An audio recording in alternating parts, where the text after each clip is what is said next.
It was so good.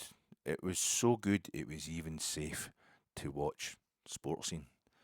To watch BBC Scotland's attitude towards a Rangers game. Brendan Rodgers' post-match interview, he said that Celtic weren't fluid enough. Not enough fluid. Need more fluid. How you doing, folks? This is your Fatek. It's a midweek without a Rangers game before a weekend without a Rangers game before another midweek without a Rangers game. So there's obviously absolutely nothing to talk about Rangers-wise. Oh my God, are you kidding me on? Have you even met Rangers? Podcast coming to you in association with Gersnet. Check out Gersnet podcast. It was on Sunday night, the flagship show. It was Craig, it was Stuart, and they were enjoying themselves after what had been a pretty smashing, 10 days from the game in Istanbul, the first leg against Fenerbahce.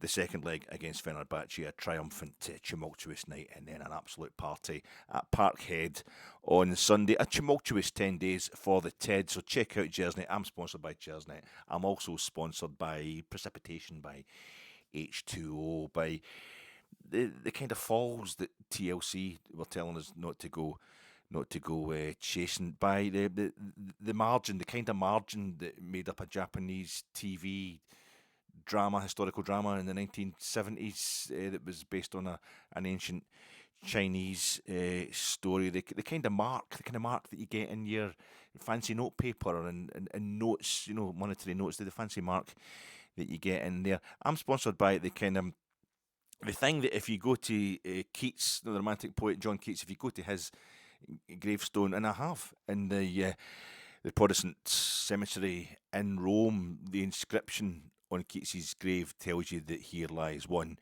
whose name is written. It's the thing that his name is written in. I'm sponsored by that. The stuff that tides are made of, what carries flotsam, what carries jetsam. It's a kind of the thing that makes the cooler moment. It's a kind of cooler moment where you're all talking about a big thing that happened on TV the night before, and the next day you're all gathered round it. What is it? The thing that's in the cooler that you're all gathered round to talk about. I'm sponsored by that. I'm sponsored by Sparkling. I'm sponsored by Spring. I'm sponsored by Still. Stay hydrated. Stock Aitken and the other guy, the man, the Stock Aitken. What man? Sponsored by that. Stay hydrated, folks. And I'm here to remind you that Rangers won. That Rangers actually won on Sunday, and that's the main thing that anybody sensible and mature should be talking about. Says, oh my God, I'm just mad, and I'm just mad. I'm just sensible. I'm no sensible or mature. We're going to have great fun here, me and my posse out there.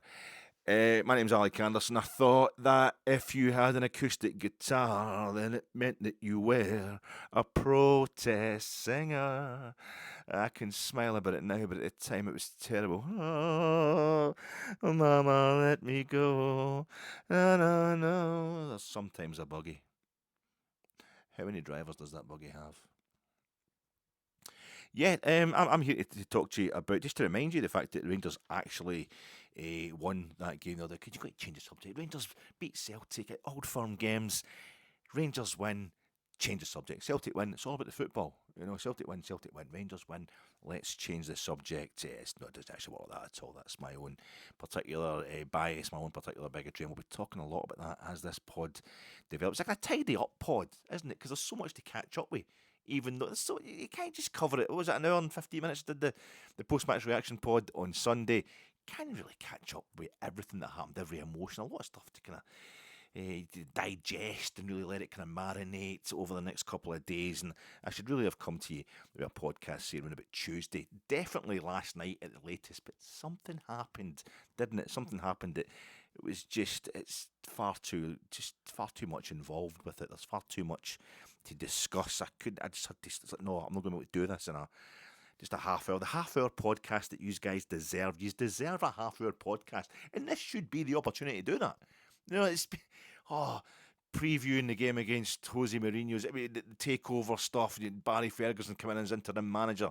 Let's talk about Philip Clement, whether he should have went or not. Why did he go or not? And then folk want to take over the club. It's a completely different discussion altogether, even though they're very closely related to the management. And we're changing manager. We're getting an interim manager at the time. We're going to get new owners in. Is that the reason we got back?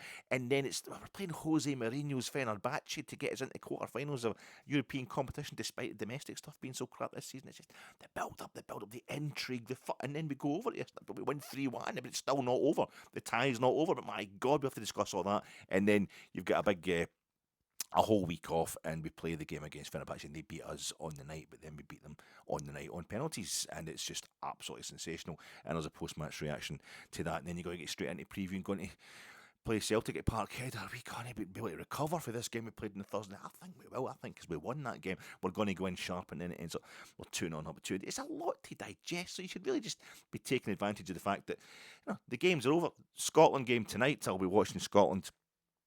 Tonight away to Greece. I'm going to the return game on Sunday. That's I can millions of you switching off just because I've mentioned that. Don't worry, I'm not going to start doing Scotland match reports. That's just a proclivity of mine that I support my local national team. But we're going to have lots and lots of stuff to talk about in any kind of given week with Rangers. There's been endless midweek games, European games, league games during the week. It's very rare that you get a break during the week. It's taking an international break to get, and we've got a lot to recover from. But stuff just keeps happening. Stuff just keeps happening, and there's stuff to talk about. I just want to do a wee tidy up podcast. This is an opportunity for me to do just a half-hour pod, just a wee recap and what happened at the weekend. That'll probably take me half an hour. Just the joy, just summing it up, just having a laugh about it. And then statements and reaction to the statements and folk getting banned or threatened to ban and us getting fined with UEFA and stuff like that. And then Czerny, they want to get. I mean, I'm talking about Czerny at the beginning. I'm as bad as anybody else. Change the subject. I mean, it was different players that scored. They got Raskin and Diamandi and Hamza Egerman scoring the goals. We're all talking about Czerny, so we're as bad for changing the subject as anybody else. So let's start just getting things back on point. Let's bring it all back round by talking sensibly about the fact that I'm utterly delighted, just absolutely just buzzing. What will you be doing the past few days? I get 10 right on University Challenge on Monday night. 10 right in University Challenge, and not one of them was about Fitbit either. Not one of them was related to. Sometimes they throw in a Fitbit question, and you can see all these young guys that can tell you anything about particle physics, if that's even a thing, or the chemistry and logic and things like that. Who plays at Craven Cottage? Is it Walthamstow? That's always quite funny, but it was fantastic, and even it went all the way. University, it went all the way. I'm not trying to reprise the scene for Detectorists and all that, where they always talk about University Challenge, but it was quite fun. I just sat there and watched it, and I'm so sad that I keep count of how many I got right. I love sitting watching University Challenge and just guessing completely, but I don't understand the questions half the time. Never mind the answer. I'm sitting there going, "Oh, I think it's 10 to the power Kelvin." Always say to the power Kelvin. There's that's Kelvin, River Kelvin. The guy is just doing that. But that comes up, and that's something that's the Kelvin, that's a thing, And Geiger counter. I'm always saying Geiger counter. I remember getting that in physics at school. Geiger. I think once, about 10 years ago, it was right, and I had a mild heart attack. But I always just throw things like that in there, and and I'll just go, it's 10 to the power Kelvin, and the answer's Tuesday. The answer's 1974, and it's something like that. Spain is actually the answer. I just sometimes I can't follow the actual questions, but I managed to get 10 right, and I think it's because Derek Clark, Rangers Review. We all watch the Rangers. I watch the free Rangers Review pods anyway. Yeah, you should. They're absolutely brilliant. Great service the guys put out there. And Derek Clark was talking about, it's good to, I'm skipping out of bed in the mornings, I'm bouncing out of bed, thanks very much, Rangers. I'm like, all right, Derek, calm it down, mate. You're no. We're not, there's no way, you're just trying to milk that for the foot, but he is staunch, and Derek, you can tell he actually is staunch, and I suddenly realised, no, he's right, because I'm the same, and I'm about twice as old as Derek, and certainly at least twice his weight, and I'm up with the Larks all week, Monday morning. Just it's like really sunny in the mornings, but the car's frosted. Yeah, but I'll get that in. I'll get the motor. I'll get that defrosted and that out scraping it.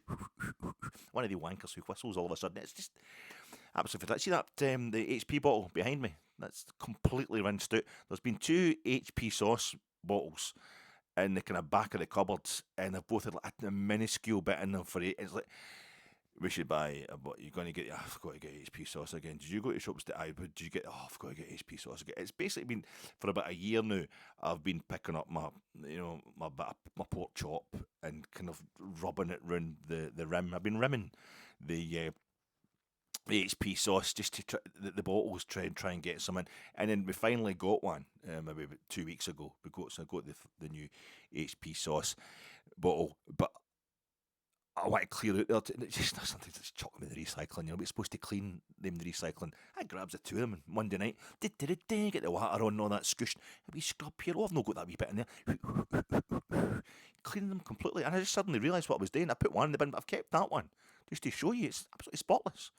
And I've a completely clean HP sauce bottle. I don't know, House of Parliament, staunch, Rangers, British. I don't know. It's ha ha ha, Guy Fawkes. You didn't topple your Catholic conspiracy and stuff. I don't know. It's more just the fact that I'm in a really good mood. The crazy hand, though, the skeletal hand coming out the garden across the bit of grass. I can see the women's garden, couple's garden across the road for us. I've told you about that before. It's quite, during the winter, and it's starting to get a bit, but during the day it's coming out, and it's this kind of bush thing that's got no leaves on it, and it actually, when I sit in the sofa, it's right in front of me. If I don't look to the right to the telly and I just look out the window, I can see this thing, and depending on what kind of mood I'm in, it looks like a skeletal, 6-fingered hand coming out of the ground, ready to grab me and pull me down to hell. It's got daffodils. Since I told you about that, I think it was the build up to the first leg against Fenerbahce. Since I tell you that story, which is true, I mean, it does look like that, and I do think like that, but it's grown. There's daffodils have all come out. The daffodils up the Central Reservation, in the Great Western Road, just feel like Gartnavel up to Annie's Line Cross. I swap my hands in the microphone to show you. It's Gartnavel down that way, Annie's Line Cross that way. It's just all right up the Central Reservation. That's when you know it's springtime, when the daffs come in the field. But there's some out in front of the. It's nearly so good that I can tell you the story about the stump that's just next to the stump of the old tree. That's just maybe about 6 yards to the left of the claw skeletal hand bush in the same garden, and I see that for a different one. I see that when I come down the stairs. You get wee wind in the bottom of the stairs, and it just shows that stump that's cut. We'll see how we go. Maybe if the preview pod for the Athletic Bilbao game, I'll tell you about that. Maybe if we win the first leg against Athletic, maybe if we win by 3 goals, I'll tell you what that stump means. It's a different kind of darkness. But it's been a good mood. I've definitely been in a good mood. The thing with University Challenge was it went to a fucking decider.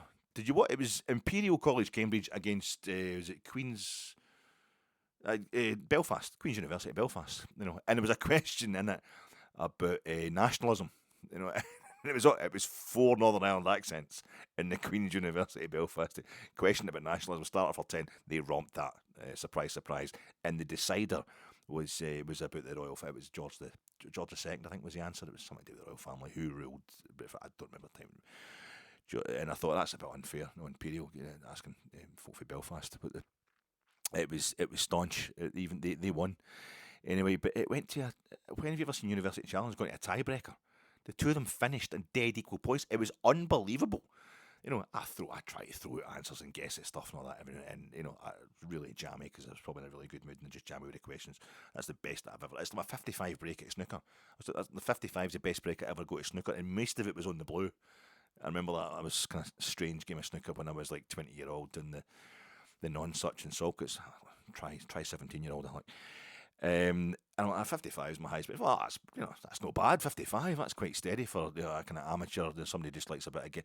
But my biggest other breaks are like 4. A green and a and a white.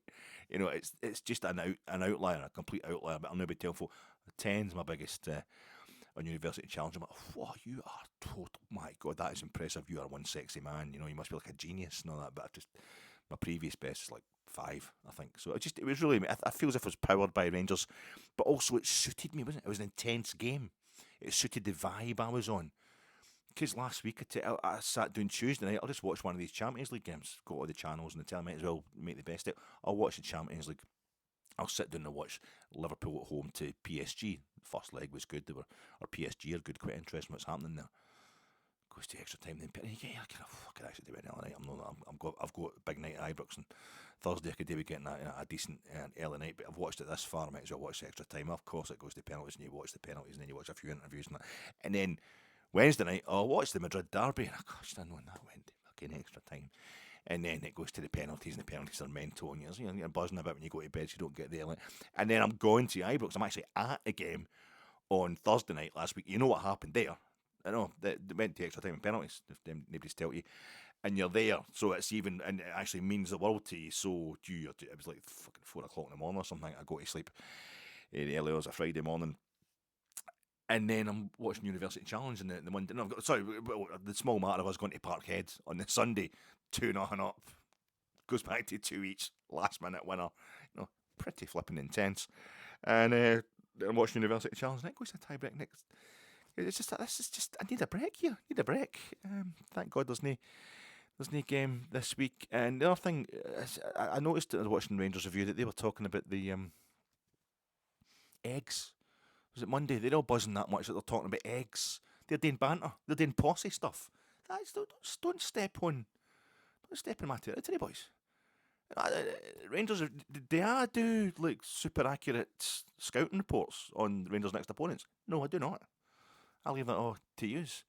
Do I talk about Rangers tactics and analyse them properly? No, I don't. Do I have breaking news stories? No. Do I have any idea at all what's happening at Rangers at any point in time? No, I do not. Right? You know that better than anybody. So I don't interfere in the Rangers review, métier, whatever. I don't get involved in the stuff that they're good at.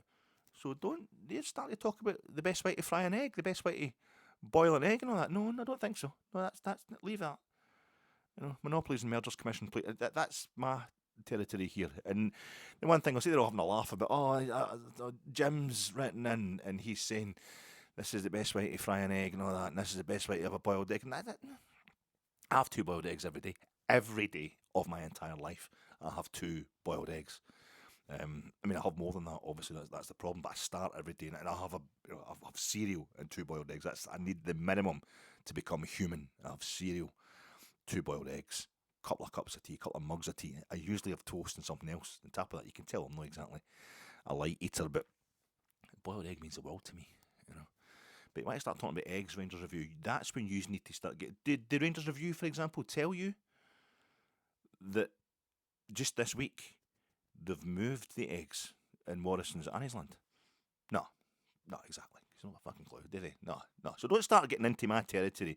They've moved the eggs. This is news. This is an exclusive from your Fat Egg Rangers podcast.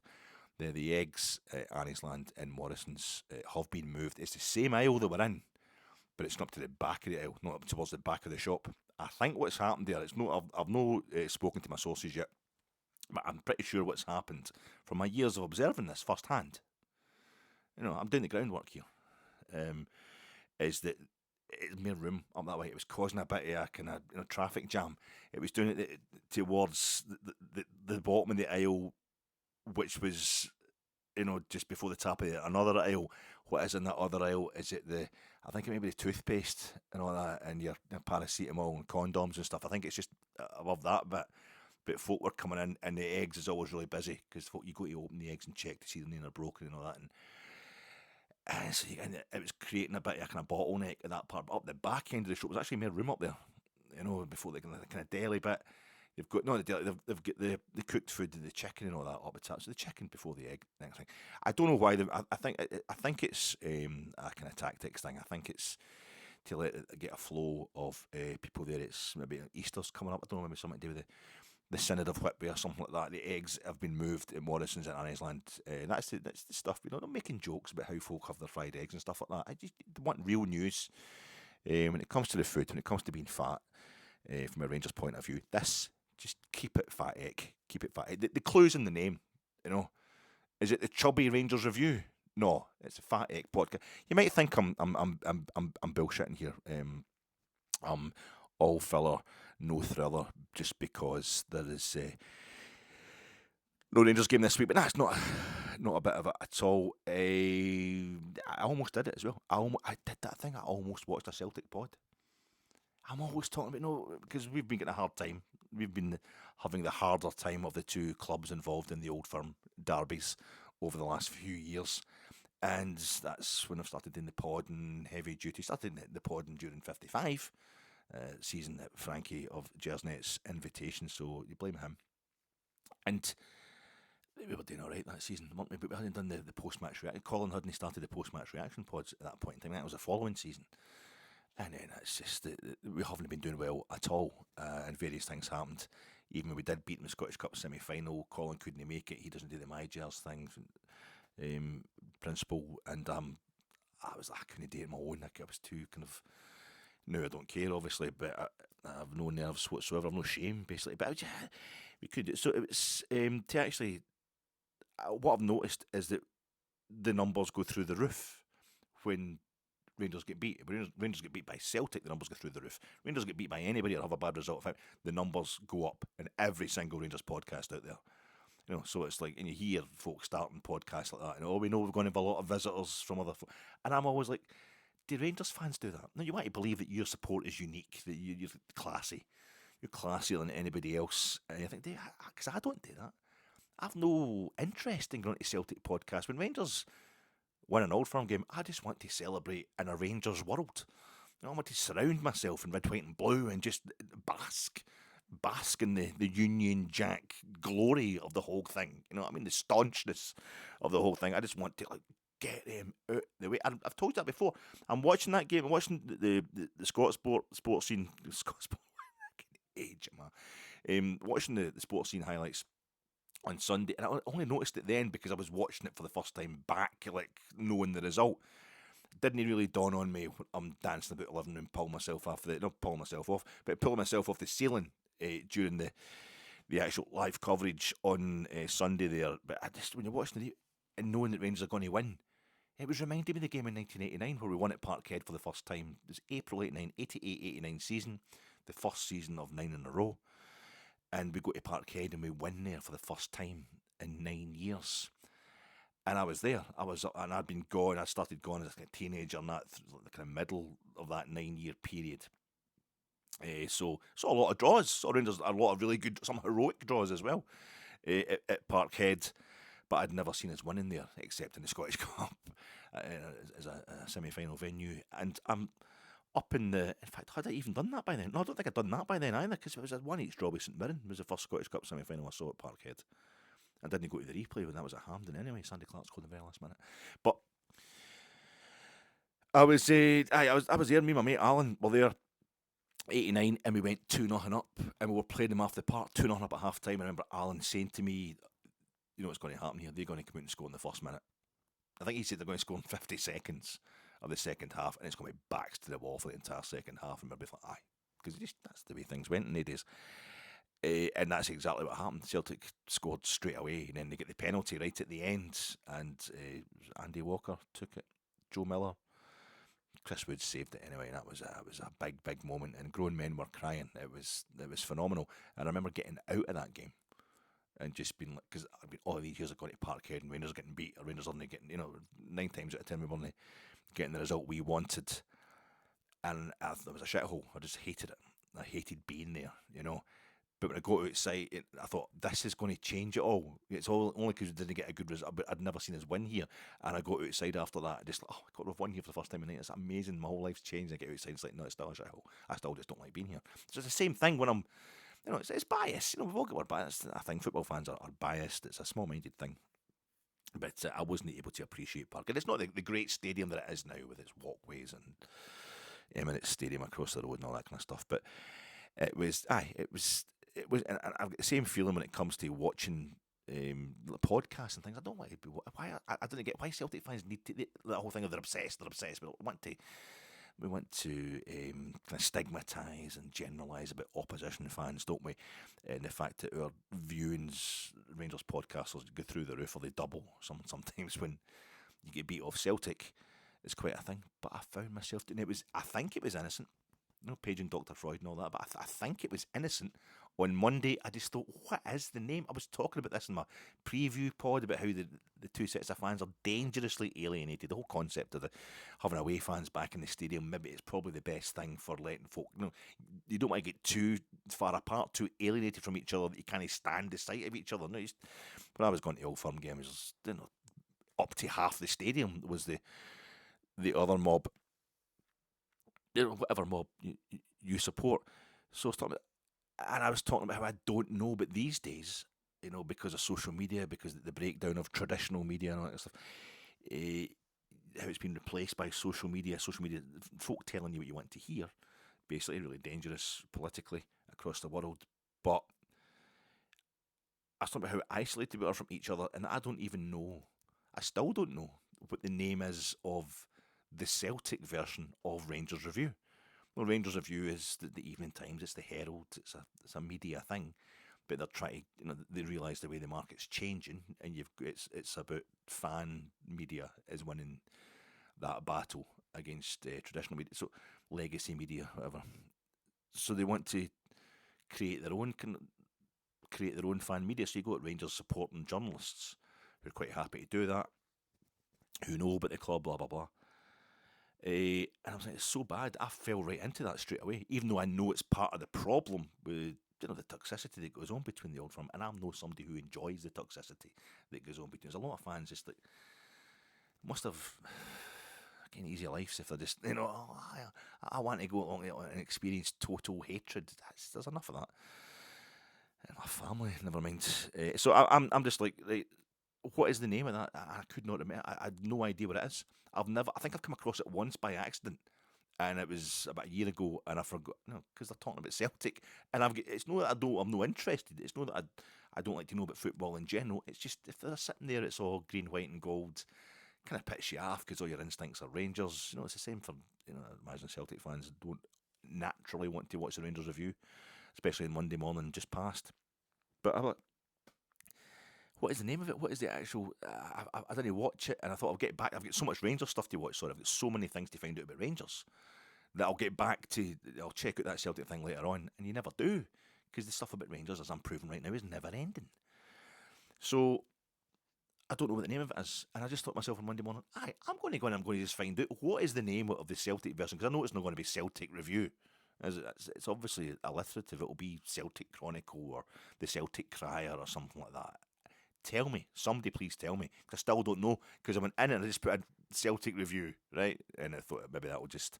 Because I just watched Rangers Review. And I thought the algorithm will know what I'm actually looking for and it'll bring up the...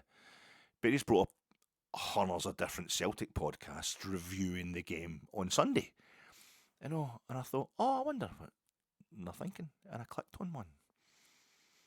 And the guy started giving it, well, that was pretty bad. No, we get beaten. I thought, damn right it was bad. I thought, oh my God, I'm doing it. I'm doing that very thing. I am that fan. I am that Celtic fan who goes on to a Rangers podcast to gloat. I mean, don't get me wrong, it was Monday morning. I'd watched all the Rangers podcasts first. I'd done my own podcast about the game at Parkhead. But I thought, I've done it. I've become that person straight. That's 2 Old Firm games in the bounce that we've won. That was all it took to transform me into that kind of football fan that I hate. And you hate them because it's just like looking in a mirror. It's a truth you can't cope with. So that's the kind of stuff that was happening this week. It's been a very interesting week. And the other thing I noticed talking about that game in 1989 is the replays on Sports Scene from one of the cameras that's obviously behind the goal, and it looks up towards the Parkhead main stand where the main camera gantry is for the coverage of the game. And it's looking up at the Parkhead main stand, which hasn't changed in shape. Its essential shape, or a lot of it in the press box, that kind of suspended under the roof press box thing, is exactly the same as it was. No, it's in green. It's all glazed, and it's got the green bit under it, and it says Celtic Football Club in white writing under it. That's the same as it was in 1989. And the angle, you remember the goals we beat them in 1989? It was Kevin Drinkle. There's a cross. I don't know who puts a cross in for the right hand side, but Kevin Drinkle comes in. In fact, it's a corner. It's a free kick. And Kevin Drinkle comes in and heads it in. It's a header. It takes a wee deflection, but in it goes past Pat Bonner. And then the second goal we score, and then into the Celtic end, because it's the first half of the game. And the second goal is an Ian Ferguson free kick. The Fergie free kick, it is boom. Back burner, it's too hot to handle, too cold to hold. He just parries it up in the air. And Ali McCoist comes in and claims the goal. To this day, I think Pat Bonner actually puts it in, just kind of palming at it desperately as he lies in his back. But Ali gets that's one of his goals, one of his many goals that he scored in all firm games. But it's the replay. I suddenly realised the replay of Nico Raskin running in there and having a header into the Celtic end. And then the replay from that same camera angle of Diamandi, the flick on for Raskin, Diamandi taking it, put in straight back, transported back to 1989, because you get the same background. The bit of Parkhead that's still the same today as it was back then. I know the seats have changed and that kind of thing, but it's the same structure, the main stand. It's that big press box thing is still just a beautiful uniting of those disparate moments. Haven't won at Parkhead for 5 years this time, or 4.5 really, but it was lovely. The way we played was absolutely lovely. The way we started that game was the thing.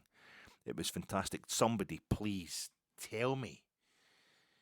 Never mind Mo Green, Mo White, Morris White, Green White, Mo Super Mo, Morris White, Earth, Wind and Fire. Right, sadly dead now, but there is somebody that they don't know. I think I saw him. It was a documentary. I'm sure it was him. And it was one of the many music documentaries, probably BBC 4 or something like that, I don't know, 10 years ago or something. A documentary about funk or something like that. And it was being asked, why Earth, Wind and Fire have such a great stage act? Why the outfits, the dance routines, the spectacular stuff that was going on. What did that come from? And it was like, well, we were on stage once. And we got totally blown away. It was on a bill. I think it wasn't a tour. I think he says they were on a bill with somebody. They came out and did their bit. Earth, Wind and Fire music, absolutely phenomenal, and the crowd quite enjoying it. But then this funk bit, and I've always thought it was Parliament Funkadelic, George Clinton, kind of P-Funk. I thought it was something like that. It must have been named from the way he was talking. They'd come on after them and had just the outfits, they had the look, they had the moves, they were just stagecraft to the nth degree. And it was, I think he was saying basically like their music could have been shit, but no one would have noticed because the actual stage show was so spectacular. I thought we're never getting upstaged like that again. Earth, Wind and Fire will never be upstaged like that again. I remember him saying that. And I don't know if he says the name of the group. I just assumed it was Parliament Funkadelic. But us, like Monday morning, I was watching, in a good mood and that, and you just let the instincts come in for a bit of music, that kind of celebratory music, and it's something I've only discovered recently. I know about the Gap Band. I didn't know, but I thought I knew about the Gap Band. But this early in the morning, look up the Gap Band. Early in the morning, it's got something like 46 million views. But I'd heard it on something. One of these shorts, one of these reels you get, and I heard that's an amazing tune. So you got in the bit of the boat that tells you Gap Band early in the morning. And look, I think it might have been them. Their stage, it's the official video. They've got these kind of white satiny cowboy outfits on. The Gap Band, the three brothers, Wilson brothers, and the moves and all that. The whole stage show they've got going on. It is again brilliant. The song is tremendous as well. So it might be them that we're talking about, but it made me think about the game. It made me think about the game. We go to Parkhead, and we did start really well under Clement this season. We went to Parkhead, we dominated the first 11 minutes at Parkhead, the first game of the season at Parkhead, but it didn't amount to him. We get beat 3-0, and I don't know if Barry's been in director's box, as he was telling us. He was in the director's box at Parkhead for that game, getting plenty of sectarian abuse. But obviously he's watching the game, and it's something he kept talking about in his pressers about how you need to go to these places and front up. You need to enjoy it. You need to want the battle. You need to love it. You need to be aggressive. You need to be a bit dark arts. Don't be nice. You need to be a bit nastier.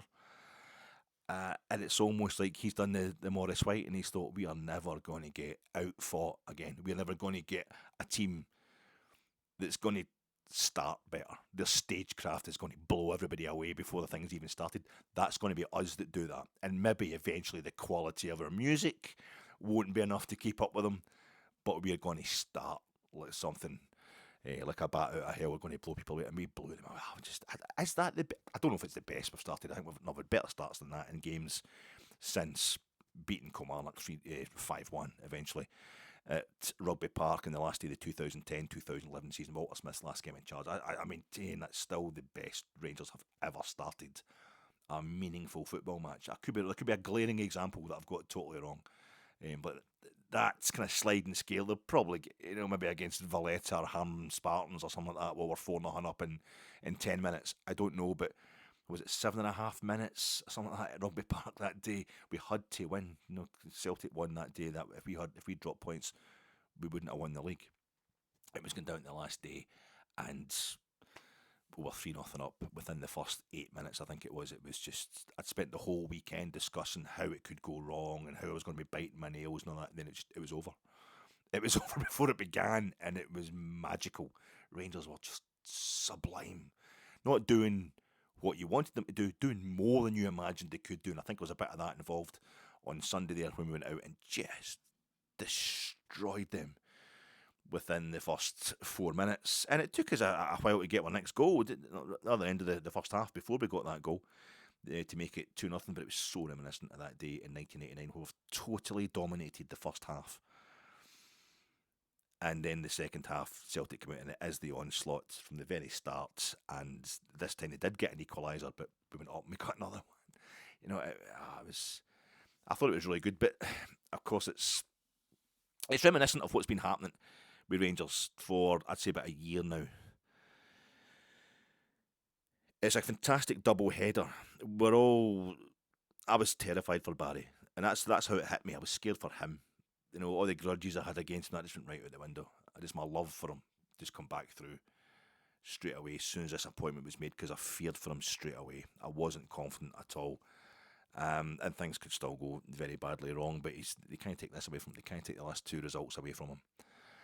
And I thought, that's fine. He beat Kilmarnock. It was a great start against Kilmarnock. It was a horrible start, but then it's a great start because we win the game 4-2. Terrible against Motherwell, though. And you're thinking, what's going to happen against Jose Mourinho and then Brendan Rodgers? That's just too much for Barry, and he's won both of them. He's beat the two of them, on a bounce, and it's fantastic. And you think, and the cries are now, give him the job, give Barry the job. But this, I think, we had the same thing just before Christmas with Clement. That's not going particularly well under Clement, away from home games domestically. Almost faultless at Ibrox domestically. They're at home domestically up until that point, but it's like that's still a bit. And I was starting to worry. I think we should stick with them, I was saying, but I'm starting to worry about.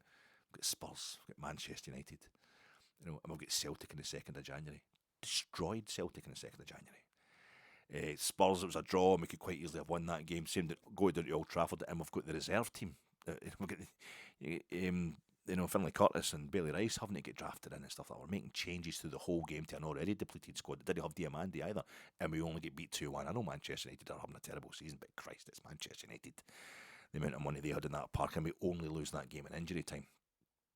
And even a year before that, you had, I remember we're playing, we're going to beat Real Betis in Seville to finish top of this group. We're going to end up Conference League at best.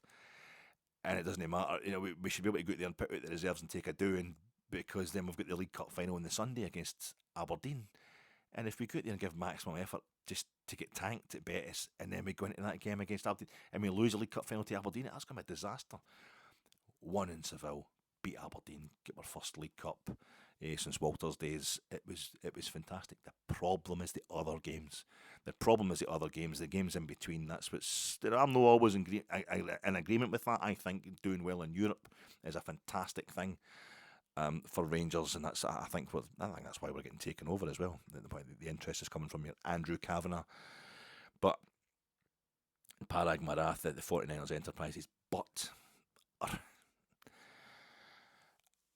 It's about beating Dundee at Dens Park, which is our next game. It's about Motherwell, and that was the thing we did to Celtic at Parkhead the other day. What Motherwell and before that St Mirren did to us in the 2 successive games in the festive period between Christmas and New Year, Boxing Day, and then on the 29th of December, where Celtic come back at us the way we come back at Motherwell.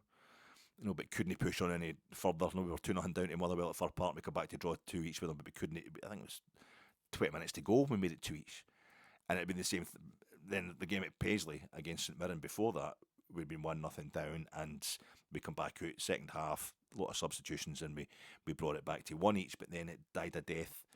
The comeback, once we'd equalised, and St Mirren scored a late winner. So we've done a kind of combination of those two to Celtic on Sunday there. Celtic without Callum McGregor, but also without Matt O'Reilly and Furuhashi, who are no longer there. Now they can come round in the summer and solve that in a winner. Celtic, this is what they've been doing over the last few years. Anytime we had looked like we're getting the better of them, that's the only reason Brendan Rodgers was in the job in the first place. The first time he was Celtic manager was because we'd shown in the Scottish Cup semi-final in 2016, while still a championship club, what we do to Ronnie Delia Celtic. And it was like, right, that's fine. Rangers are now back. They'll be back in the top flight the following season. Time to spend some of that money. I think if we get serious money this summer, Celtic will go back to doing what they did before then. Before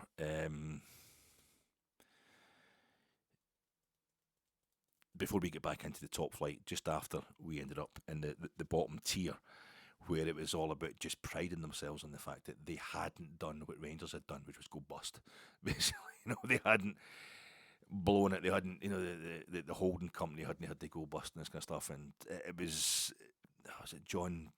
Oh, what's his name? The guy that was hilarious.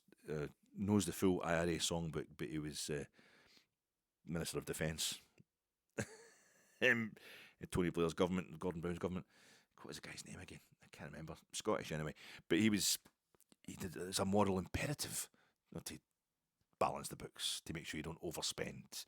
He was getting into kind of medieval type stuff just to play at the galleries at Celtic AGMs and say, but we're not going to go bust. That's the main thing with Celtic fans, are going to spend more money. They get rid of Neil Lennon because, as Neil Lennon said, I can't keep going to manager and saying my target next season is to get 100 points, because Rangers weren't even in the same division as Celtic, so they didn't have.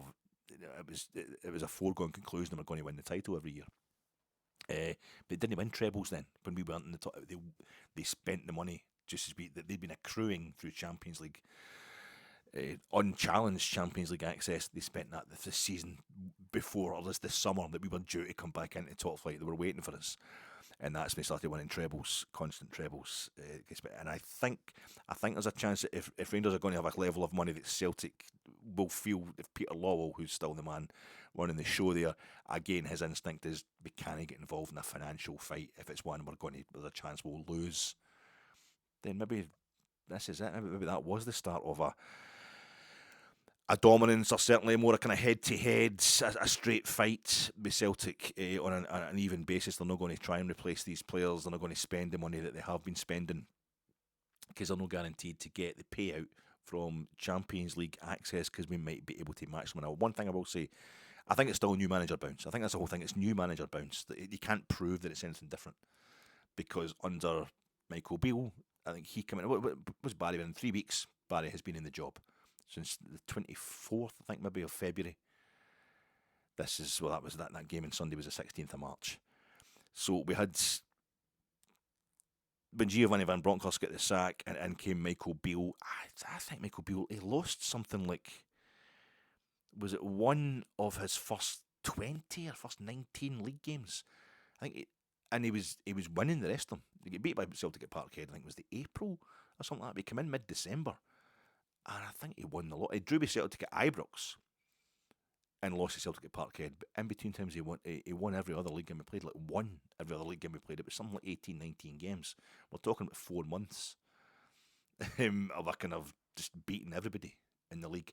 And then in comes Philip Clement to replace him when it went tits up for Michael Beale last October there, but October before, October 2023, and he went, I think it was something like, I don't know, 18 games or something like that, 14, 15 games, where he'd only lost to Celtic at Parkhead, and he had his top of the league in March, having come in October, when things were very much not top of the league. So I feel as if Barry's, even if he keeps this up, if he starts winning all his league games to the end of the season, he hasn't proven that he can do any better than Giovanni Van Bronckhorst or Michael Beale or Philip Clement.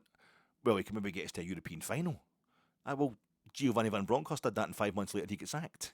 So I don't think there's any scope for Barry Ferguson to prove that he should get the job on the back of what he can do this and the contract he's got just now to the end of the season.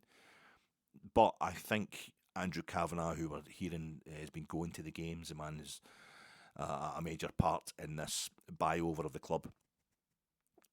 What he has to notice, he can't fail to notice, is a definite feeling in the Rangers support, whether it's qualified or not, that having a figurehead, having somebody who knows the club, having an icon of the club, or having somebody who understands British football and how it works and has a natural feel for clubs. I'm saying that because I'm including Steven Gerrard as an example of what Barry Ferguson is bringing. Graham Souness was the same. He might know, the two of them might not have been Rangers through and through, but their personality and their backgrounds in British football matched the challenge at Rangers, made them enjoy that challenge and instinctively understand it. I said a few things were straightened out for them. They understood stuff pretty quickly. So I don't know if he's. I don't know if there's any real merit in it. I don't know if it's any more than new manager bouncing because it's Barry Ferguson. We want it because it's Griggs, because it's Billy Dodds, because it's Neil McCann. We want it to be, that there's something to this. We always want an easy cure to our ailments, and just get a club legend in there, and we'll absolutely be fine. But I don't think there's anything proven yet that says Barry should get the job. The new regime, if you want to go by how the same kind of people come in at Leeds United, they just totally changed it all. I think when they failed to get promotion, I think we're letting them have their own heads when they first come in, but then they get beat by Southampton in the playoff final. And Russell's failed that, but they lost that, and then I think they just gutted the place. They just started making their own signings. So that stuff, we love Czerny, and he's got to stay, and it's a no-brainer. And I think the squad could be completely different. The management team could be completely different. The whole thing will be completely different over the summer. But I think, for example, Heat 2, I have read Heat 2.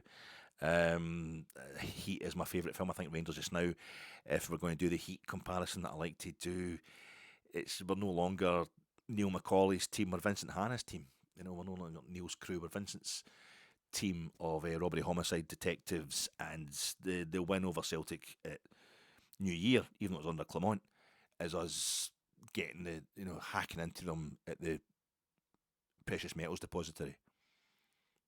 And it's not the ultimate win because they put down their tools and they don't break in, and they realise that the police are outside watching them, and they just bolt. They leave it at that because the police are going to pick them up for just breaking an entry. They want them to actually steal stuff, so they go away before they steal anything. And it's a bit like Celtic; they get beat 3-0, but it's because we're so far ahead in the league. It's at Ibrox; we don't have any fans there. Nobody really cares.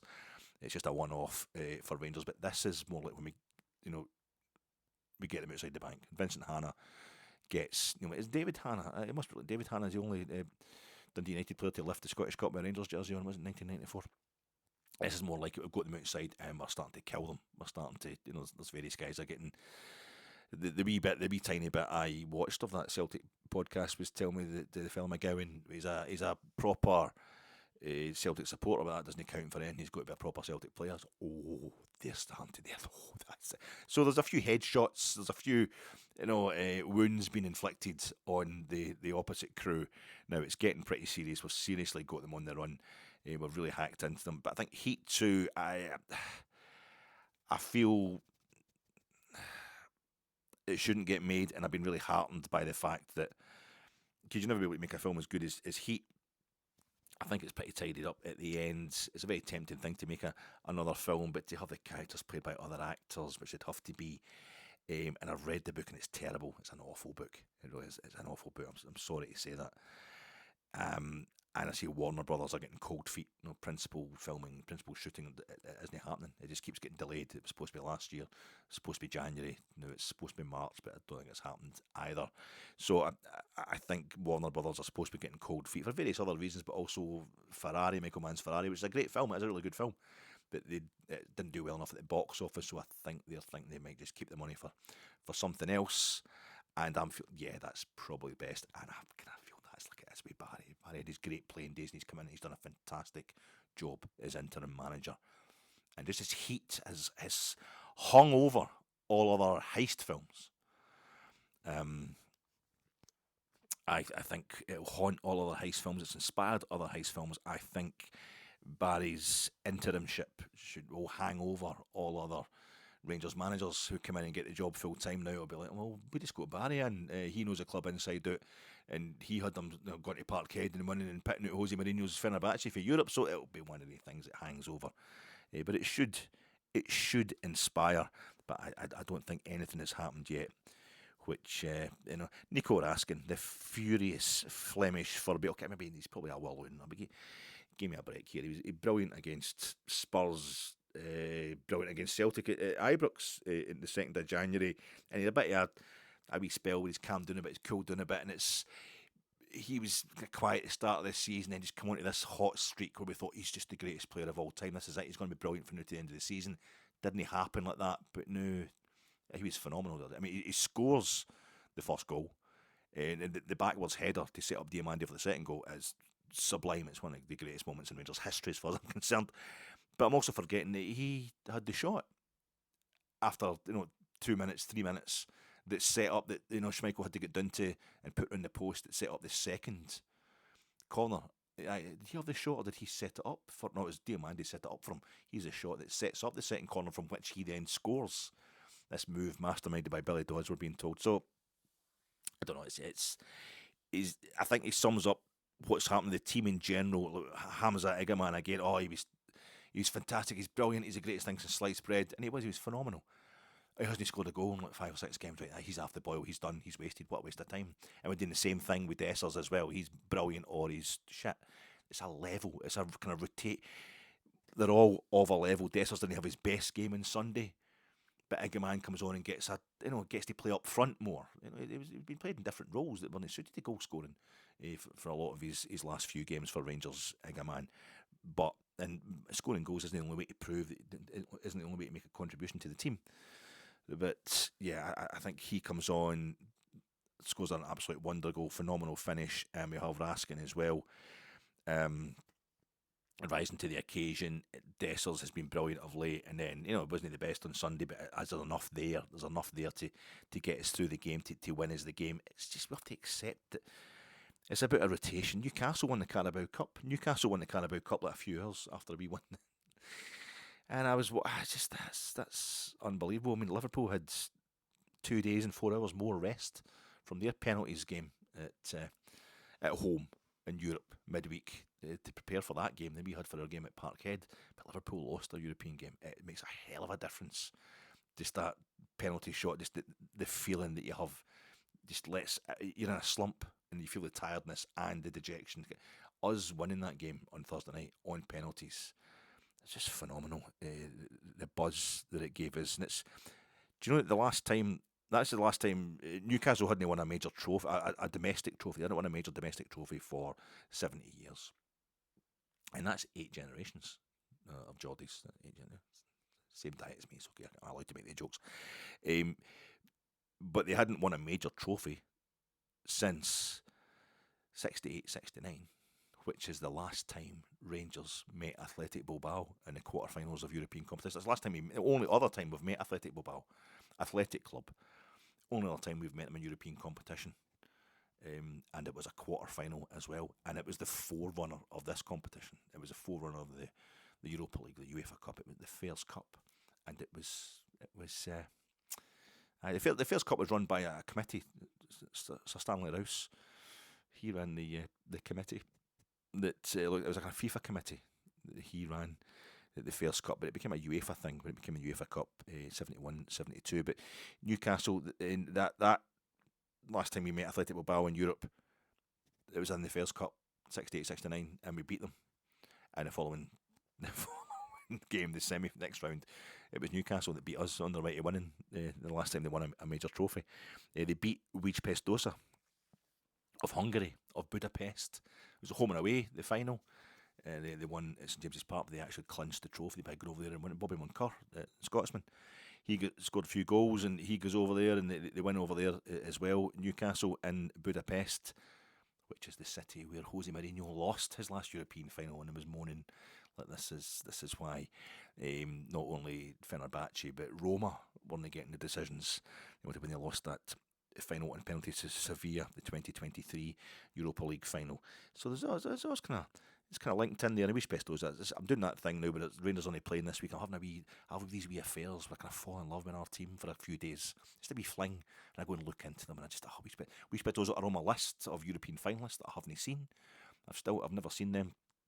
And they've just got a lovely, and it's a violet thing. They've got violet kits. There's like Austria, Vienna. I've not seen them either, but there's something about teams with violet kits and a kind of a European history that's not too great, but it's got a kind of they're kind of cultish almost. They played Fiorentina in the '62 semi-final. Ujpest was against Fiorentina, violet against violet. They lost to Fiorentina in the 1962 Copland Cup semi-final. The holders, Fiorentina, haven't beaten us in the final the previous season. And Ujpest also won the. Did they win it? Aye, the Coupe des Nations. The Coupe des Nations.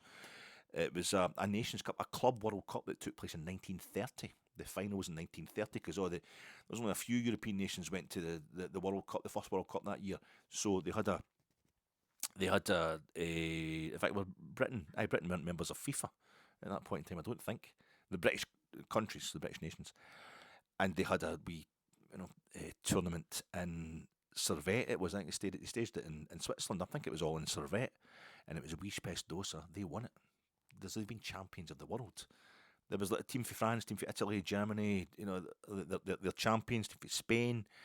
There was Union Irun for the Basque country as well. But anyway, the whole point is they beat Slavia Prague in the final. Ujpest Dozsa, and there was two.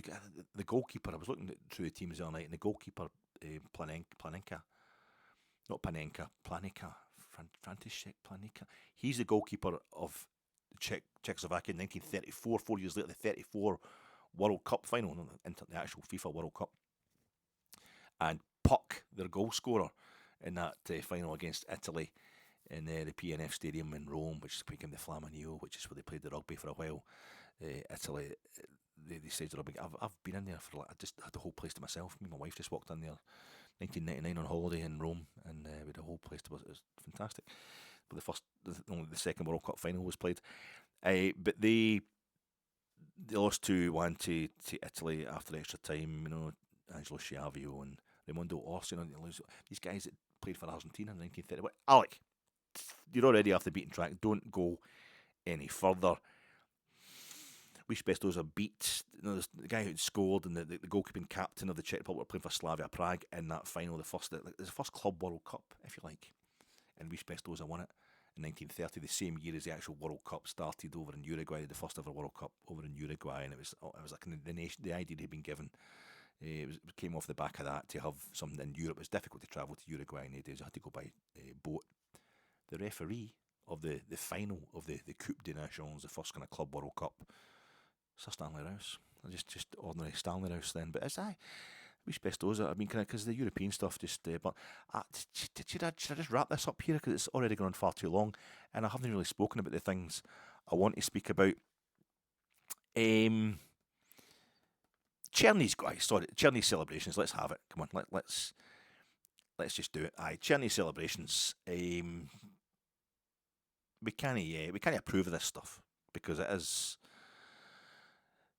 To approve of this officially just means that all hell breaks loose, and you get Celtic players will start doing things like blessing themselves towards the Rangers support or planting flags in the middle of the Ibrox pitch and stuff like that. It would lead to riots. It would lead to dangerous stuff. You get Celtic players celebrating goals by going up to Rangers players and just getting in their face about it and stuff. You don't want that kind of stuff happening. So we've got to make sure we keep this under control. But it's a bit like when there's a big rammy, there's a big bust up on the park, and there's dozens of players involved in a fight. I know there's only 22 players in the park, but everybody's involved in a big kind of fight and all that, and the referee has to book 15 players and stuff like that. It's not officially approved. If you start approving of that kind of stuff outwardly, making too much of how it was great fun and all that, well then that will change the sport because we essentially want to watch teams playing football. But also it was great fun, wasn't it? It was absolutely fantastic, and it's I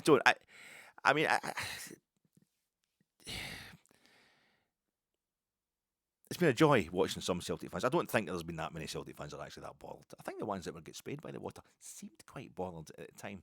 It's fucking hilarious. So when you're watching the telly, I didn't notice at the time, obviously. It's only later, it was only as the day went on I realised what had happened. But everybody, just news channels, not sort of STV, BBC, whatever, Sky Sports, just showing you the goals. They just have to show you the goals, obviously, and the winner from Igaman. But the Sky cameras cut straight to Barry on the bench. They were obsessed with Barry on Sunday. It was good. They cut straight to Barry on the bench to see him celebrating, and he just gives it the old yes, kind of a bit of I knew we could do it kind of thing. It's the streak. You have to watch it 3 or 4 times, but when you first see it, you can't unsee it. It's hilarious. It is the speed of Czerny. We know he's rapid on the park. But it's just the speed. You're not watching the Celtic fans being. You can maybe vaguely notice that they were all getting up out of their seats the first few rows of the main stand at Parkhead. But Rangers existing just infuriates these people. So they're always fine. They'll be blaming the referees being part of a Masonic conspiracy, or somebody will have smiled in their general direction in a Rangers jersey. So it's like, you'd expect them to be angry. It's part of the show. Didn't he realise they'd all been just sitting there kind of depressed until Czerny had just squished them all past, like, so quickly you almost don't see it. You know, what's the problem? Why are they suddenly exploding into a rage? Oh, it was. I mean, is it incitement? I mean, I suppose it is. Strictly speaking, it is. But it's 100% new. It's a really new angle on what can be done in an Old Firm game. It's quite a difficult thing to do. The Old Firm game is, people who don't support Rangers or Celtic are like, oh, it's just the same old thing. 40 years, the same two clubs. Why in the league? It's just boring, and a lot of times it is. But they keep coming up with new stuff. It's really interesting. The 1980 Cup final, right? Rangers and Celtic, 2 riots in Scottish Cup finals. Rangers, and they withheld the cup in 1909. In 1980 final gets drink banned from, like, I think it's concerts as well and stuff like that, outdoor arenas. In Scotland, gets just drink banned from all Scottish football venues. People have a right to be unhappy with the Old Firm. Pretty horrendous, and that was a full-on exchanging of the liquids while still in the bottles, as they were in a lot of them in those days, and cans and things getting hurled at each other. Horrific, full-on proper. Wasn't it just a lot of pavement dancing and the odd person getting a doing on the deck for folk wearing trainers? This was just bottles right to your face, hurled at maximum velocity. No messing about, and the Polish go charging in there with the horses and that. But the 1909 Cup final riot was actually Rangers and Celtic fans getting together and uniting to fight the SFA, who they saw them as doing them out of more money because the game was supposed to get played to a finish. They thought, but it turns out it was going to be another replay, which meant the SFA just taking in more money off it. No chance. You think we're some old firm or something like that? No way.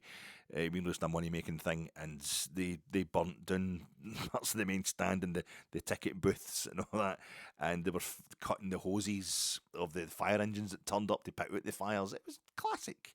What you would now say in Ned culture, these hoodies out there, they were doing that in 1909 with their trilby hats on and things like that. But there was Rangers and Celtic fans arm in arm. Billy, are you using that? Right? I'm not, Jerry. You help yourself. Thanks, pal. I'm just going to hurl it towards us. But I am just putting the boot into this prone ambulance person here as well. It was the Old Firm United. Is there a more beautiful symbol of Scottish unity than the 1909 Scottish Cup final? But it's quite. There's been different things you've had to say, like the holy goalie stuff, which I also thought was a lot of nonsense. If the guy wants to use a symbol of, believing in God, his religion or his branch of our religion, whatever you want to call it, as a way to incite. If I want to cheapen it, desecrate it, as far as I'm concerned. I mean, surely if you believe in that kind of stuff, that's a desecration to use it as an act of, intimidation or all. And I remember watching them coming out at Ibrox for the second half once, Arthur Boric, and there's a woman behind me. She must have just got a ticket for that game, and she was like, started hitting me in the back because she was so worked up. He's going to do it. He's going to do it. Oh my God, he's done it again. He's done it. I'm like, what? I was like, it's terrible blessing yourself, and that he's definitely a Catholic. And I'm like, why do you care? I don't know. It could be doing live long and prosper, or whatever the Star Trek thing, live long and prosper. I'm not a Trekkie, but he could be doing any kind of sign, really. I just wouldn't have made this. It's just a hand gesture, didn't it? Made that much difference to me. And if that's what he believes in, well, he's kind of cheapened it by using it as a wind up in the Old Firm game. But you see these things happen. Baza playing the flute. No, it was an Old Firm game, was it? But stuff like that, it's the air flute. There's been lots of horrible stuff as well going on, but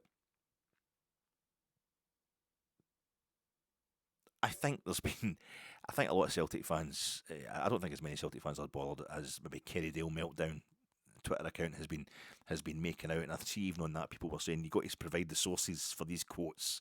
I don't know if I don't know if people are actually saying these things like there could have been anything in that bottle. You know, that's you could get anaphylactic shock if it was Lucozade and you were allergic to his nuts and Lucozade. I think it was water. But I think there's a lot to be said for the heart attack angle, the possible massive cardiac event. Because if you get like cold water sprayed on you when you're not expecting it, that's.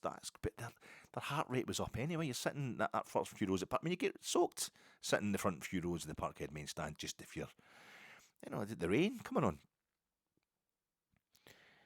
You get soaked by that, so I don't really know what the difference. I suppose it's the high velocity. It could take an eye out, and maybe break somebody's glasses or something like that. But the heart attack aspect, I think the heart rates were up anyway because Celtic could come back to 2 each, so it was an exciting game. But at that point, so it wasn't going to be a shock. Now, maybe if he's running through your bedroom at 2 o'clock in the morning, and he could because the speedy him, in your in your bed, in your Hoopy the Huddle Hound PJs, and you're getting sprayed in the face with water that you're not expecting. Was that a fucking orange bastard? Cherny, I don't know if he's Czech. Are they not Catholics? All that Hussite, that Hussite bastard Cherny, that apostate baldy git. He's just scooshed me with water there. It was funny. It was funny, but we can't approve of it. The police getting involved, but maybe a bit ridiculous. But Celtic fans maybe keeping their powder dry as they can keep it with somebody squishing water. But maybe keeping their powder dry because they could potentially have title celebrations at Ibrox. That's probably still on, isn't it? 4 games now before they win the league. It depends when we play them after the split, or I don't know. And you just you want to make sure you kind of keep the head with these things. You don't want to approve of us starting to doing things to opposition fans, but I think we all know. It's pretty much a certainty that they were being totally the abuse the players were taking. We also had, I'd say actual solid missiles being thrown at our players at Parkhead. It's a regular thing. Same thing happens to Celtic players at Ibrox. I would imagine, of course, I've got the blue blinkers on, but it does. They've been on the park attacking Scott Brown at Ibrox. Scott Brown regularly coming off the pitch though to celebrate goals in our faces, and then stuff said to Scott Brown, horrendous stuff said to him as he's making away from the Celtic bus into Ibrox main stand. I don't know, these things. It's just all a bit grim. But the vast majority of folk, I think, just like to move on. And I should move on as well, and I'm trying not to because it's the only other thing to the main. Tom Lawrence back in the Wales squad, get Hamza Egaman playing for Morocco. All the best to him against Niger, and was it Tanzania? They're playing against, and I hope to hell certainly John Souters comes through. Liam Kelly, all the best to him. Hope he gets a game, for Scotland. John Souters, Scotland, not great at centre back, so he'll definitely be required. He'll definitely play in both these games against Greece, and of course he was phenomenal in getting Scotland into this game with his cross for Andrew Robertson for the goal in Poland. But I just hope he doesn't come a cropper in these games. The big man. The one thing is he's had a spell out, so he's in terms of match fitness, it'll not do him any harm to keep playing this weekend before. But still plenty of rest from Sunday up until Dens Park the following Saturday. But I'm trying not to talk about it. It's two things merging into one, or they have merged into one, it's particularly if you follow Rangers on social media. The statement that Rangers made yesterday in response to the banner, I've talked too long already. Maybe I should just stop and do a completely fresh pod about this, because it's probably going to take me an hour to get through this. The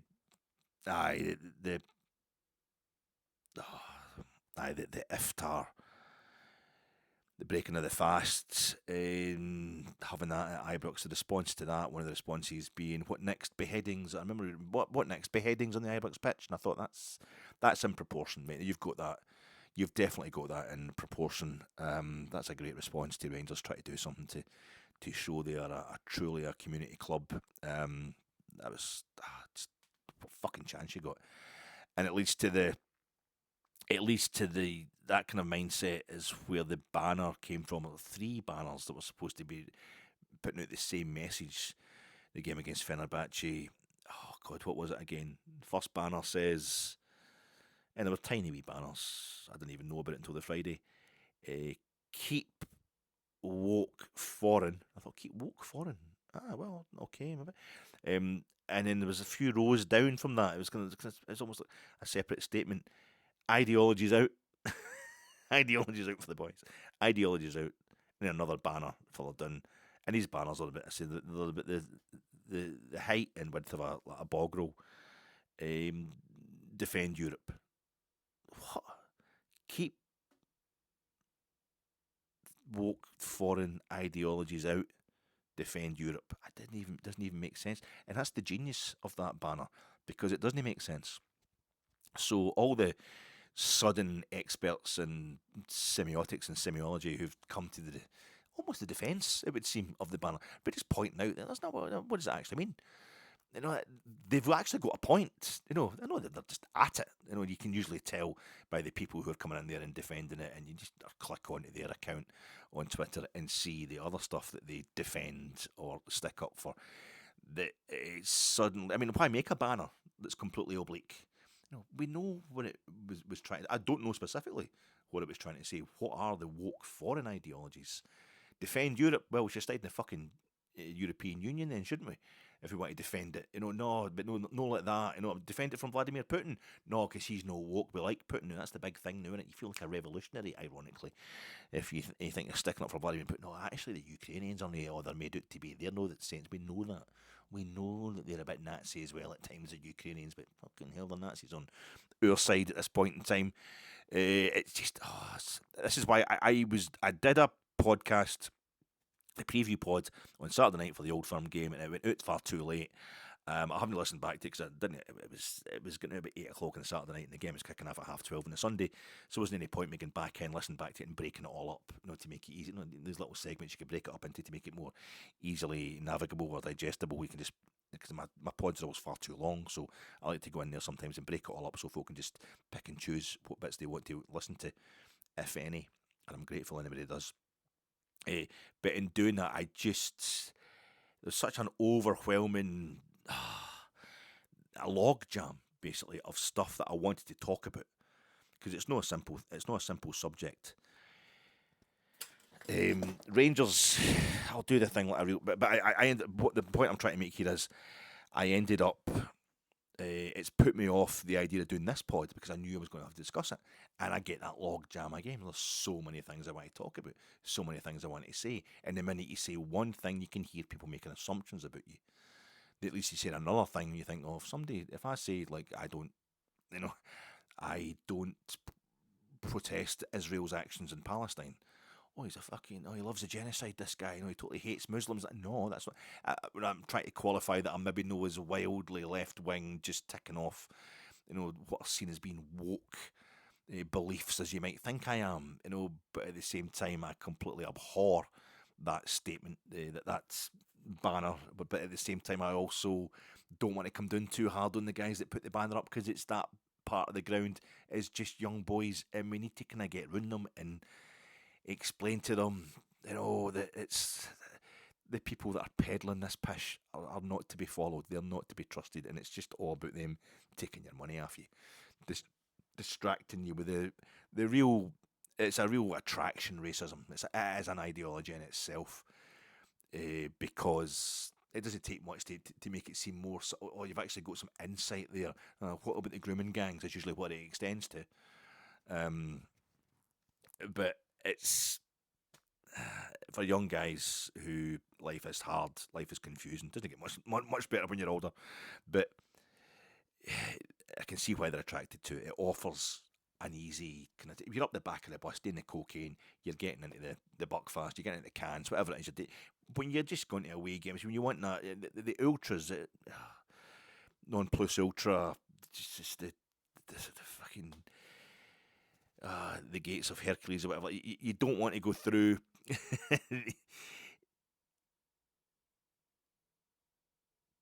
The ultras are supposed to be rabid. They're supposed to be super staunch. They're supposed to be the guys who will defend the club on the streets physically if they have to, and never stop singing. And when they do, it must be grim. It must be a protest. They're the guys that are really, and the game, I didn't notice it until Johnny McFarlane on the Rangers Review was talking about this on the Friday or the Saturday, whatever it was, after the game against Fenerbahce, the Union Bears having moved to the Copland Road, suddenly had a Rangers end again, and that went a big, I hadn't even realised it at the time, I was so consumed by the atmosphere, that was probably the high point so far of the Union Bears being in the Copland, the penalties getting taken in there, and just the atmosphere they created. It was, I said that in my post-match reaction pod, that they sucked the ball over the bar for the decisive penalty miss from Fenerbahce, and it was a great night, and I hadn't noticed it. I'd seen the banner going up, remember the 55th minute, but it was so wee, and I'm so kind of square on it, to the side of it, in my seat in the main stand, that I couldn't really read it properly, and I was too consumed by the game. It was only the next day that I saw it, and it depressed the hell out of me, but it's young guys, and you want to get rid of them, and but the idea that this is what we ultimately think as a support is just bullshit, And the dangerous thing about this, I'm not dangerous. They've actually stumbled upon something. The Union Bears, or the young guys amongst the Union Bears who decide to unfurl this. It's that thing of defining a football club, what a football club's all about. What is it the support all thinks? You don't want to get into that. Any football support does not want to get into that too deeply, because you'll soon find out, you'll be forced to face up to the fact that every football support is just a social construct. And it's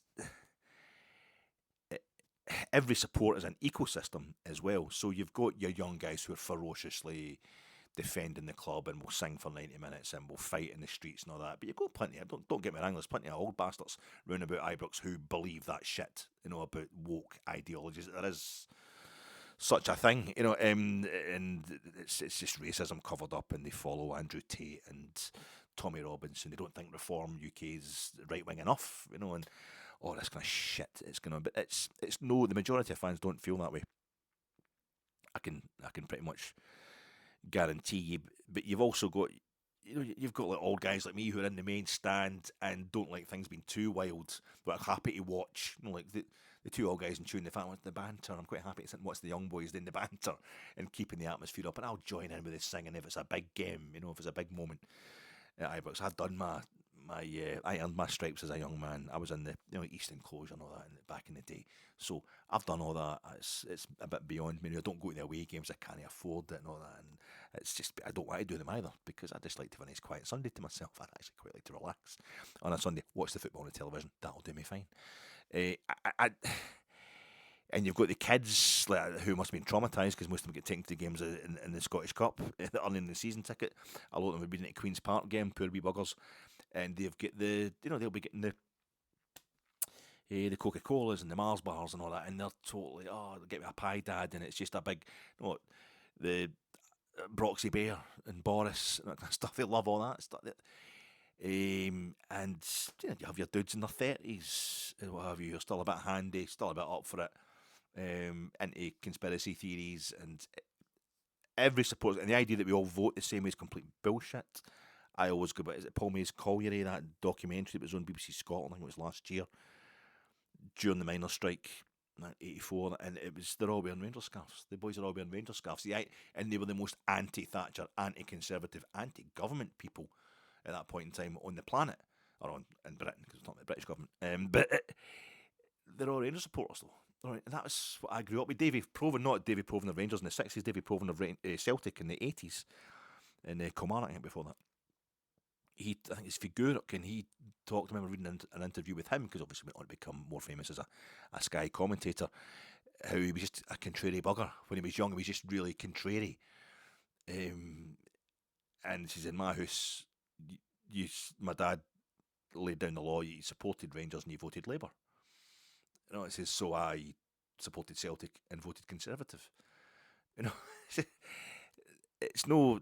That's the whole thing. Labour, Jimmy Reid, who became more known for the SNP, have you? He'll never be more well known than he was for the trade union stuff in the 70s and the shipyards and that. There will be no bevying. I saw him at Ibrox. Kind of in the main stand and all that back back in the 80s, he's a Rangers man. This idea that we're all super royalist, super unionist, conservative voters is bullshit. Now, I've got photographs in various books I've got here of Winston Churchill, the main stand and the enclosure, full of the total middle class, tweed suit wearing men and women in the 1940s listening to a speech by Winston Churchill. So we've got and Thatcher came to visit. As soon as Thatcher came to visit Ibrox. Fucking shame on us for having that cunt in there. But that's the personal feeling coming in there. But it's definitely, you can't help it. But at the same time, there's a great picture of Willie Waddle with the Queen and Prince Philip, and they're all laughing, and I would have that up my wall. Something like that.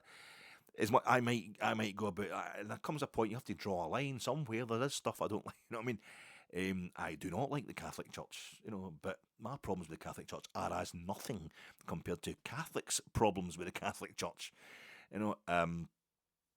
It's just not something I would do. But yeah, I'm surrounded by people. I love people who just happen to be Catholic. I mean, some of my best pals. No, I don't want to. Some of my best pals are black, but it's this idea that we all think the same way is complete crap, that we all vote the same way, have the same political beliefs. There's a rough kind of overlapping, perhaps, but when you start watching the football, it's such a tribal thing, the football. You can't then kind of retrofit it with all your political beliefs.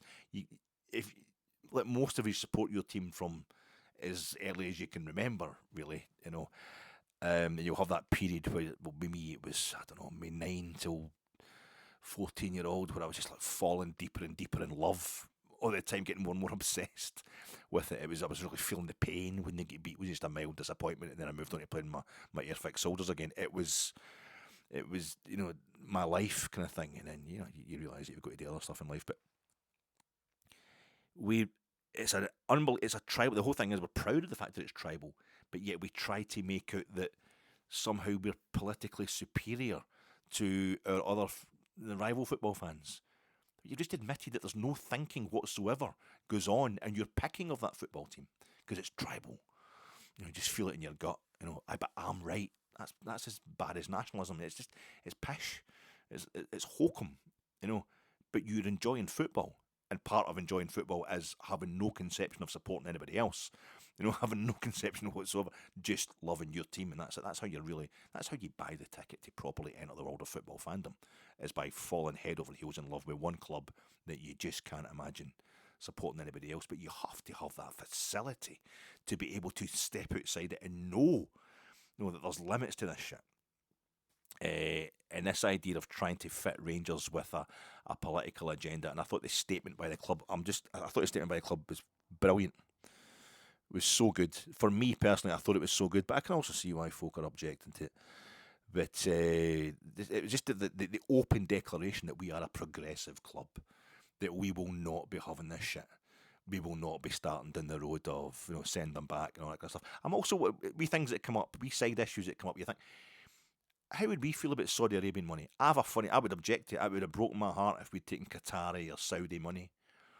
And I'm delighted that people are saying it's a kind of cynical aspect to this statement Rangers are condemning, because UEFA have come in and they're going to charge us for that. But that's the whole point, sorry, that we're going to get charged for this banner. But the idea that Rangers have come out with this statement condemning it, and it's only because we've got this takeover coming up, and it would have affected the takeover if we suddenly had this reputation of being a racist club. Well, it's Americans that are taking us over. It's American money, and in the age of Donald Trump actually running the country just now and making it toxic, making it a pariah state, it's actually good to know that we have got Americans coming into our club that don't think like that would have a problem with Rangers being racist, whatever, Rangers being anti-Islamic would stop them investing in us. That's good to know.